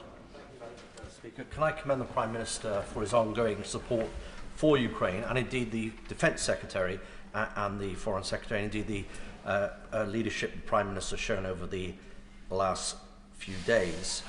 He also mentions about not having the false choice of choosing between our allies, the United States and Europe, and I completely agree with him on that. So does he agree with me that there is an opportunity, a historic opportunity, for his government, hopefully supported by this side of the House, and this country to be a diplomatic, political and defence bridge between the United States and Europe? Prime Minister. Yes, I do think there's that opportunity, and that is why we will not make that choice between one side or the other of the Atlantic, because that is against our history and country and my party, and actually cross-party. And the best way to secure defence and security of Europe is to ensure that we are working both with our European allies and the US in our special relationship. Noah Law. Madam Deputy Speaker, and I declare an interest as a member of the International Development Committee, which of course brings me with a heavy heart to hear the news of the cuts to overseas development assistance to fund a rise in defence spending. And whilst it brings me with that heavy heart, I wholeheartedly agree with the Prime Minister's decision and ask, does he agree with me that international development and security are two sides of the same coin, and that we cannot have economic development in Europe and the wider world without a safe and secure Ukraine? Prime Minister. Well, I do agree, and that's why I remain committed to international development, why I want to get back to a position where we can increase international development, but also why I want to work across the House to see what else we can do in the immediate and near term to pull other levers in relation to development. Chris Law.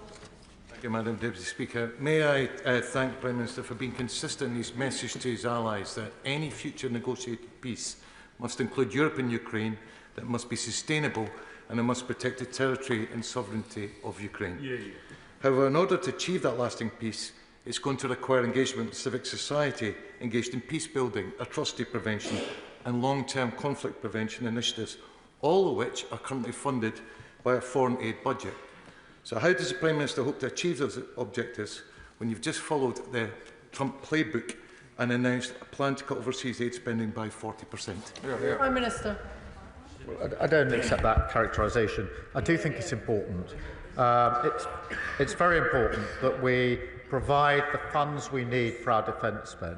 And what we've got from the SNP is what we had at the budget, which is, yes, they want the biggest provision of money and finance to the Scottish Government that has ever happened under devolution, but no, they don't want to say how they'll pay for it. Yes, they want the increase in defence funding, but no, they don't want to say how they can pay for it. That's unserious. Josh Simons.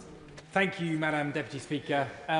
In recent months, the party opposite, who apparently lack the stamina that the Prime Minister displayed over the weekend, have confidently and repeatedly pronounced to the Prime Minister what the United States President will and won't do, all of which has turned out to be bluff and bluster.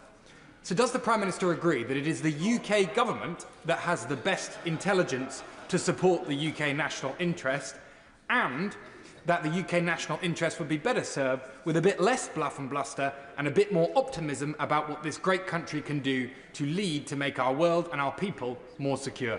Prime Minister. Well, I agree with that. And look, I'm proud of the fact that as a country, over many, many decades and throughout our history, we've always stepped up when it's been necessary to step up. It is now time again to do so. We will do so, and I'm really pleased that by and large we've got full support across the House at a time when we need to step up. Alberto Costa. Thank you, Madam Deputy Speaker. Over the last few days, the Prime Minister has really risen to the challenge, and it's right that most in this House have this afternoon commended him for being a statesman. In his statement, he said that the lasting peace must guarantee the sovereignty and security of Ukraine.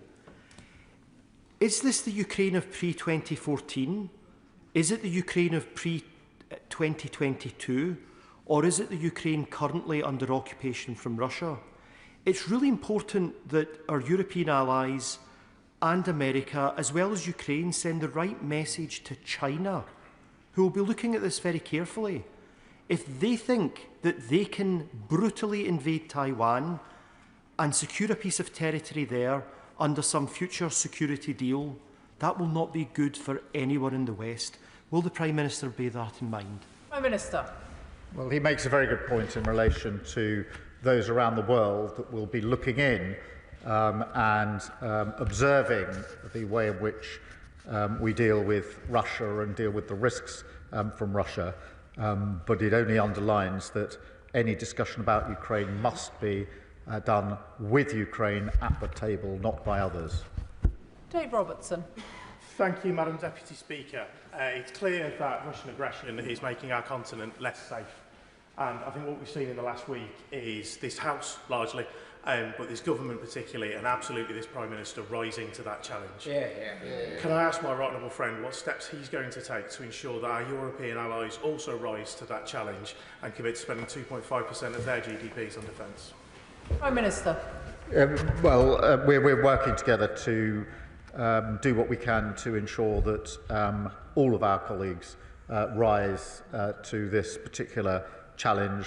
That is to do with capability, spending and coordination, and that's amongst the things we've been discussing quite intensively over this weekend. Luke Evans.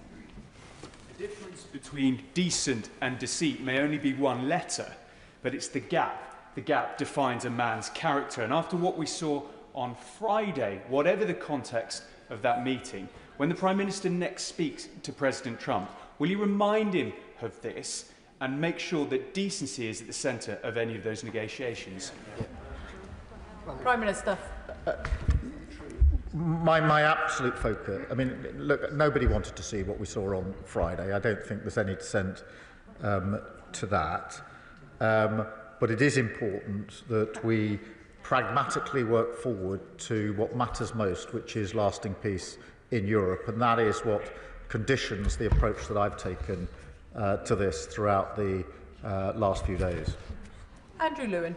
Thank you, Madam Deputy Speaker. I want to thank the Prime Minister for his leadership and particularly the difficult but decisive decision to have that immediate increase in defence spending. But he said earlier from the dispatch box that the tough choices were not done, and he's absolutely right. And with a view to the future, I wonder if he's able to say a little bit more about this idea of a rearmament bank, and whether, whilst I appreciate this is only at conceptual stage, it's something that we could do together with our European allies, but also our friends in the Commonwealth as well.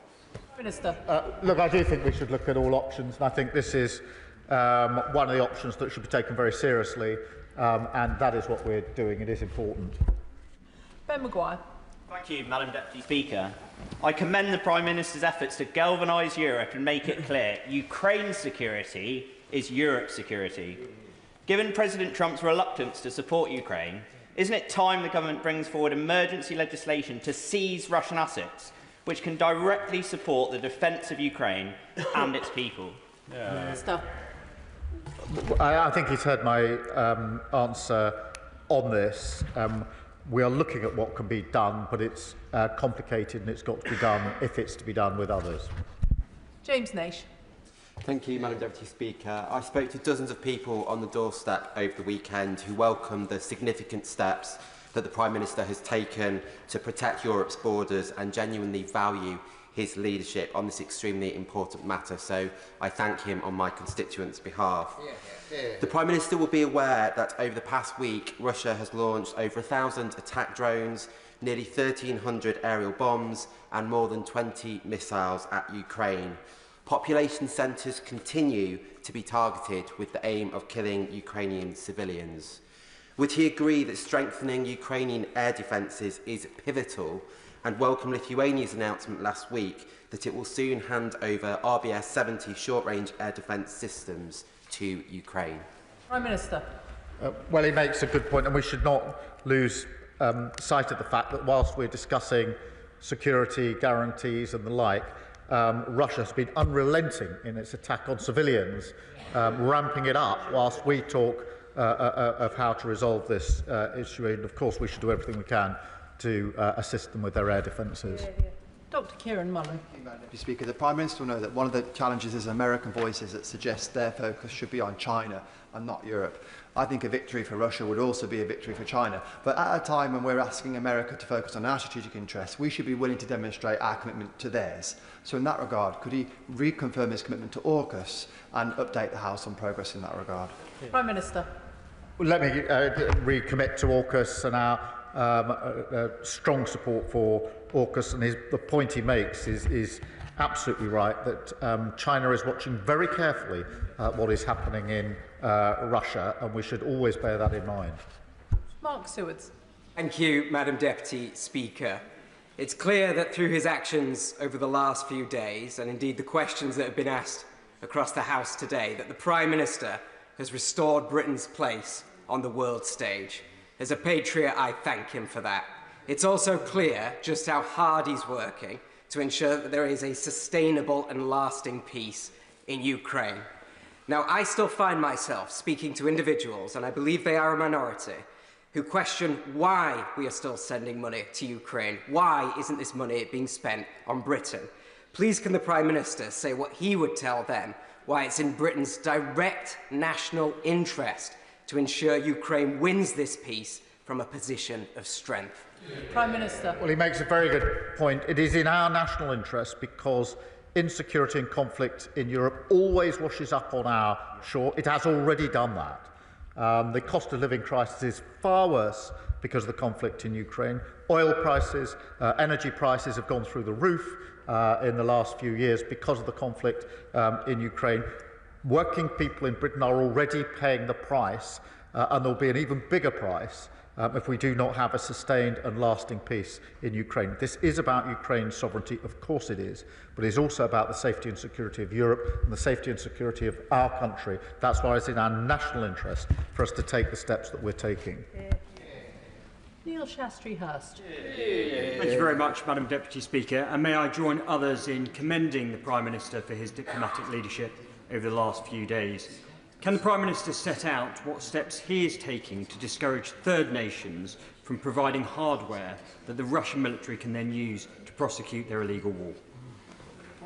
Prime Minister. He makes a very good point, and we're doing everything we can and bearing down on those third parties that are providing support in whatever form to Russia, and will continue to do so.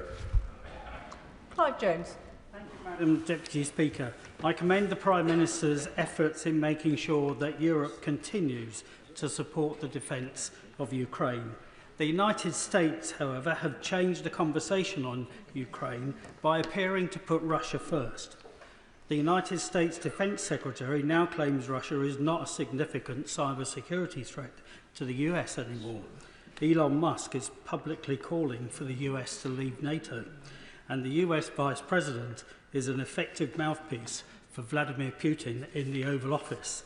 Considering all of this, does the Prime Minister think that ourselves and our European and our Commonwealth allies can keep President Trump on board until a fair settlement for all of the people of Ukraine is achieved? I've had extensive discussions with President Trump, and I believe him to be completely sincere in his desire for lasting peace in Ukraine. He's sincere about that, he's right about that, and that's why we will work with him to do everything we can to bring about that lasting peace. Bradley Thomas. Thank you, Madam Deputy Speaker. I too would like to commend the Prime Minister for his international leadership in promoting a long-lasting and durable peace in Ukraine. I'm pleased that the Prime Minister has reconfirmed the government's commitment to ensuring that sanctions on Russia are not lifted in the event of a ceasefire. But all of us know that there's a vehement determination on the part of Putin to protect his regime and Russian interests. In light of that, does the Prime Minister agree with me that it's critical that the government takes every action it can with international partners to ensure that Russia cannot circumvent international sanctions via its shadow fleet? Prime Minister. Well, he's absolutely right about that because, and that's why we need to bear down on the shadow fleet. We are doing that through sanctions and we're working with other countries to ensure they do the same because it's a vital part of the work that we need to do. Jeremy Corbyn. Thank you, Madam Deputy Speaker. I'd like to ask the Prime Minister this. We all want to see an end to this ghastly conflict in Ukraine. We all want to see an end to the loss of so much innocent civilian life, as well as, of course, the deaths of soldiers of all sides. Can I take him back to the answer he gave to the member for Leeds East earlier? Under what circumstances does he envisage British troops being deployed in Ukraine? In what circumstances does he envisage them taking part in fighting activity against a belligerent? And will he guarantee that any such decision will come to the House before any such decision is taken? Well, I thank him for his question. There's one person that doesn't want lasting peace in Ukraine, and that's Putin. And that we have to hold centrally in mind. And that is why we need security guarantees in place, because Putin's ambitions show that if there is a deal, he won't keep it unless the security guarantees in place. So the guarantees are the guarantees, not of conflict, but of peace, which is, I think, what everybody in this House wants, including the Right Honourable Member. Of course, it's right that this House should have details and discussion of any security guarantees and the right to express its view, and I'll ensure that that happens. Nick Timothy. Thank you, Madam Deputy Speaker. Earlier, the Prime Minister said Russia is a menace in our waters and in our skies, and this is obviously correct. Can he tell us which individual minister has overall responsibility for the security of our offshore infrastructure, such as wind farms in the North Sea? And given the vital importance of military tech and hardware, will you join me in condemning the idiotic divestment campaigns that seek to undermine our domestic defence manufacturing industries? Prime Minister. The security of our infrastructure, wherever it is, but including underwater, is the responsibility of the whole government. But most of all, it is my responsibility as Prime Minister to ensure the safety and security of our country and the threats to our country. They come in many forms, and I take that responsibility extremely seriously. Chris Coughlin. Thank you, Madam Deputy Speaker. US security guarantees for any peace agreement in Ukraine are, of course, highly desirable, but given that the US Defence Secretary appeared to explicitly rule them out, we must, of course, consider other scenarios, and they should not be a showstopper. With that in mind, European NATO GDP alone is 10 times the size of Russia, yet Russia spends $40 billion more annually on the war in Ukraine than Ukraine and her Western allies. So does the Prime Minister agree with me that if we were to close and exceed that gap today, perhaps by seizing the $300 billion in frozen Russian assets to do it, Ukraine would have a credible path to victory and a just peace? Minister. On the question of security guarantees, it is important that the US and the UK teams are working together on this, and I take comfort from that and concentrate on that.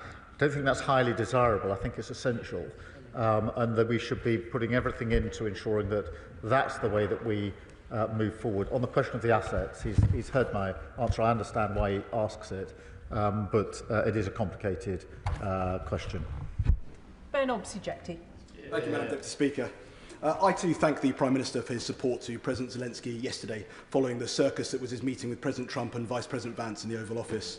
But following the Prime Minister's discussions with President Trump last Thursday, can the Prime Minister provide assurance regarding the ongoing presence in this country of the USAFE at current levels, and give reassurance that the US's £500 million DIO investment in the European Infrastructure Consolidations Project's new Joint Intelligence Analysis Complex, RAF Molesworth, also the home of the NATO Intelligence Fusion Centre, will not be put in jeopardy given the change in European posture of the new US administration? Prime Minister.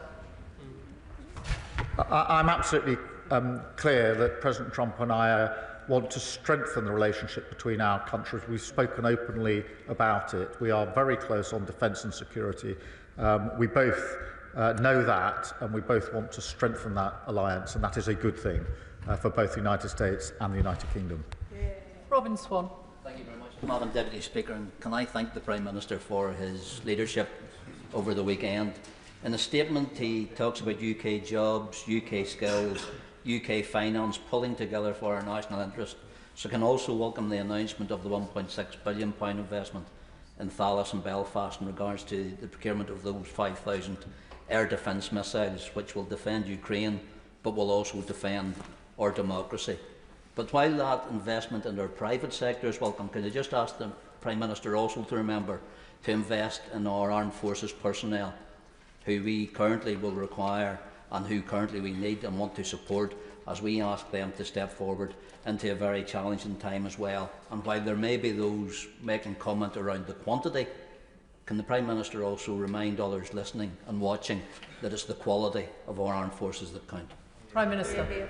Well, he's absolutely right about the quality of our armed forces, and we're all very proud of what they do in the vital defence of our country. And I'm very pleased that we've been able to progress with the deal in Belfast, so those jobs, well-paid jobs, will be there in Belfast, and of course the jobs in the supply chains that will then feed in to that contract. James McCleary.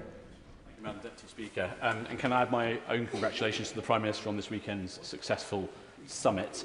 It was refreshing to see a British Prime Minister not only standing alongside our allies but working constructively with them and putting us at the heart of Europe where we belong.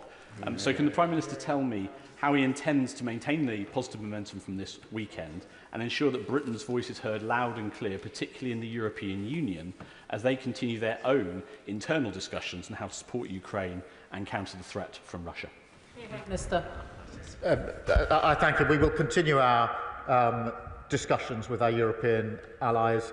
They have meetings this week. There are further follow-on meetings planned coming out of yesterday. But obviously, as he will understand, between those meetings, we're in constant touch with each other about how we take forward the plans that we're working on. John Cooper. Thank you, Madam Deputy Speaker. Scottish soldiers could be on the ground in Ukraine within a year. That was the headline in the Herald newspaper this morning, based on quotes from First Minister John Swinney in answer to questions from the BBC. Notwithstanding that the British Armed Forces have many fine and gallant young Scots serving with them, can the Prime Minister confirm that the decision, the burden indeed, on deploying British troops anywhere sits with him and with this House and not with a divisive First Minister at the head of a devolved administration? Prime Minister. Yes, and a good thing too, because I think the First Minister confirmed his view that we should weaken our defences by getting rid of the nuclear deterrent. What a good thing it is that the security and safety and defence of the whole of the United Kingdom rests with this government here. Callum Miller. Thank you, Madam Deputy Speaker. May I thank the Prime Minister for his statement and for his leadership. He will have heard the support of the Liberal Democrats and many across the House for his leadership in Europe and for correctly identifying Russia as the threat in this scenario. So I wonder if he shares my concern, having referred earlier to the Russian cyber threat to the NHS, amongst other things, that overnight US Defence Secretary Hesketh has announced the stepping back of US counter-cyber measures against Russia. Does the Prime Minister believe that this is a good choice by the Americans? I'm not going to provide a running commentary on American decisions, but on the point he makes, there have already been attacks, cyber attacks on our NHS, and we have to be vigilant to those attacks. The Russian threat is multifaceted, and everything pretty much is being weaponised, and that's why it's important that we make the link with what's happening in Ukraine back always to what's happening in our country. Tessa Munt. Thank you, Madam Deputy Speaker.